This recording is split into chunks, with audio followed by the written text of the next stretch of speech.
So from what I know, you guys are from the Golden Stocks, am I right? Can you tell our audience a little bit more about the background of your company? Or I'm not sure if it is a company yet. So Yeah, do you okay. guys mind clarify it? So let me do this introduction. So basically the Golden Stock is like a subsidiary of a parent company. So we have a parent company, but I'm not sure we can say that what name is that parent company. But we are actually under a parent company which is doing mainly investment stuff, private investment stuff, and they have bots running. They have developers doing algorithmic trading and forex trading. They have all sorts. And the Golden Stock is just a subsidiary under the parent company, and the parent company is under a license lah. So we're not just a Facebook post, Facebook blog, but yeah. And the Golden Stock is mainly doing investment, so it's just a subsidiary on a diversified company. Yeah.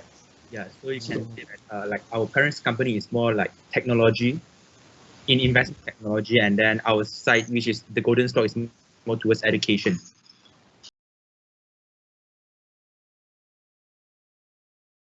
I got one question for both of you guys, if you don't mind telling us and our audience. It's like how much, because investor, right, they always tell like how much they make. Maybe what you can do is tell us how much you lost, like at the start, at the beginning, like, oh, how much you lost. Yeah, sure. For me, actually, I started trading forex in 16 or 17 years old, in 2016 or 17 or so. But that time, I just purely gambled. It's like, wow, this look cool. I just pump in the money and then just trade. One day I can lose a few hundreds. But that time, because I'm doing part time that time, so my salary is quite good for that moment, because it's like 2K, 3K. I'm doing part time job. Wow. Yeah, so it's quite a huge amount for during when we are just secondary school. And then that time I don't care, because 3K, 2K, I just play. Just play. I realized that if I really keep those money and then really invest it well right now, yeah, there's something that won't happen Yes. So I really, if you want to like accumulate all the losses I made, is around, like, I can say 30 to 40K. Oh. Sheesh. That's quite a substantial amount. I think I lost more than that. Oh, I think until now I also lose that amount of money because funds grow. Yeah, now like back in the days I lost before, like wheat stocks. Is back in 2018, 2019, they have this wheat hype where everyone just go in and buy in Aurora Cannabis, one of a stock, and it's like so trending. It went up like even higher than the GameStop thing. It went up 200-300% one day and stuff like that. Then I just like, why not? Then I just put in, I forgot how much lah. Like I put in leverage, but then I keep on adding. I think total I lost nearly 30K USD one week. USD, that would be like 120K ringgit. Yeah, bro. That's crazy. Yeah. That's crazy, man. Oh my god.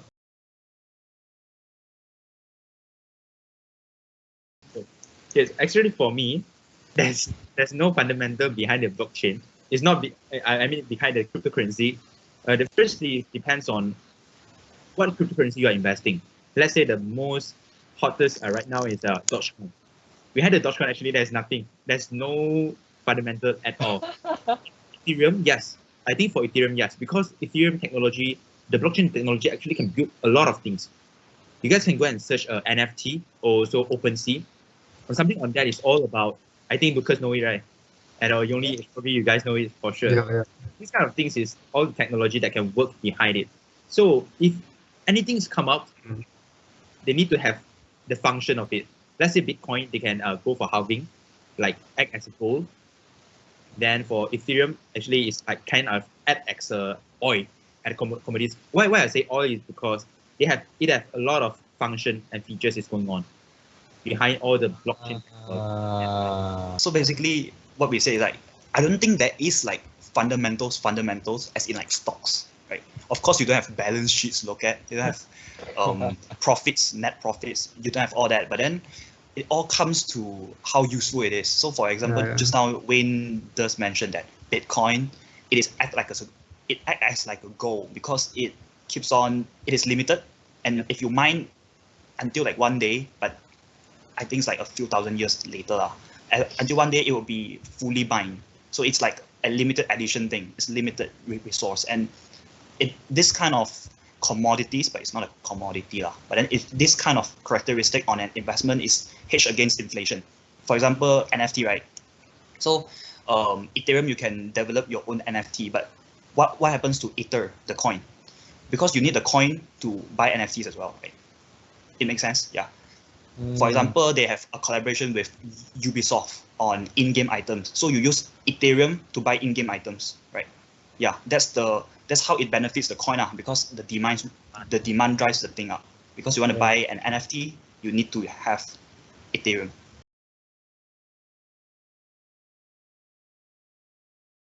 I mean there is something based on fans. For example, NFT. NFT is fans. For example, Jack Dorsey, the founder or the CEO of Twitter, right? He sold his own first tweet for 2.9 million USD. Oh wow, damn, that's Yeah. cool. That's cool. Wow. That's something cool, right? Because he's the CEO of Twitter, and his And the first to ever tweet. Yeah. Yeah, that's so and cool. that tweet was like 3 words long, like I'm setting up my Twitter or something like that. Finally, I'm set up. Yeah, something like Yeah. this. Then it is 2.9 million USD. So that NFT is sort of like a coin, but then it only has one. So people just buy it, the Jack Dorsey fans, Perhaps you can explain a little bit more about NFT because I'm pretty sure that this term might be unfamiliar to some of our audiences who are listening. Okay, NFT. sure. NFT is a non-fungible token. So basically, I just give some example. Basically, today you want to buy an art. You want to buy a physical art. But a physical art, you can easily be stolen by other people or something like this. So they will just transform it to an digital art online. And then this digital art, they just transform it become a token under blockchain. Yeah. And then that token will just like, let's say Yongli own it. So this token will belongs to Yongli. If you want to make any transfer, let's say you want to transfer to Lucas. Then you can trade via for some cryptocurrency, maybe Ethereum. I don't know, not sure. So after Lucas just give you some Ethereum also already, you just transfer it for him. Then these things, the rights is belongs to Lucas. So it's kind of like counter, because today if you have a picture, it's in a PDF file, I can share it to anyone. Yeah. Yeah. So NFT is create value or a security for an intangible asset, something like this. Yeah. Jeff, tell me, what is the golden stock? Tell us. Yes. What is the golden stock? What, you want us to like give us the golden stock? Yeah, Or you want us to like explain what the golden stock is? Give us the golden stock. The golden stock? Yeah, the golden stock. The golden stock. Yeah. The one only. This one you need to ask Wayne now. What is the golden stock? I just did few golden stock. Maybe you just go and find it out whether it's golden or not. I'm not too sure. Okay, because there's not any suggestion now. You guys just can go and check it out. About Square. Yeah. Square. Where? SQUARE. The ticker code is SQ. Yeah. That's true. And then another one is remember to join our golden stock. Yeah, that will be one golden stock for you. Okay. What are the first few things, very important things you have to learn before you start investing? Yeah. I think the first thing that you need to learn before investing is not really the financial statement. Everyone get it wrong. Like, how do you look at charts, man? I look at my Instagram story, right? They have people drawing charts like butterfly and something like that. That's not how you learn investment, guys. That's not how you learn investment. And you don't need to know financial statement really well to start investment. The first thing I think you need to learn is your mindset. That's really, really important because the mindset is like how you deal with the investment itself. So, for example, today, it links back to the last question. Like today, I only have 1,000 ringgit. So how do I invest? It's merely impossible, right? You only can buy one stock. But the problem is, investment was never about earning money, but growing your money, if you get what I mean. It's all about growing your wealth. It's because if this 1K you put in your bank, most likely you can't get interest right now because if you put it in Maybank, they will just charge you 8 ringgit debit card fee, and I don't think your interest covers that. So basically you put 1K in the bank, you don't get anything, and they still deduct your money for the debit card. But if you put this 1K into a stock, you get 8 to 10%, which is not much. 1K 10% is 100. Maybe you think that it sucks, man. I spend so much time learning stocks, but it's never about earning money. And I think this is the number one mindset you need to know before investing.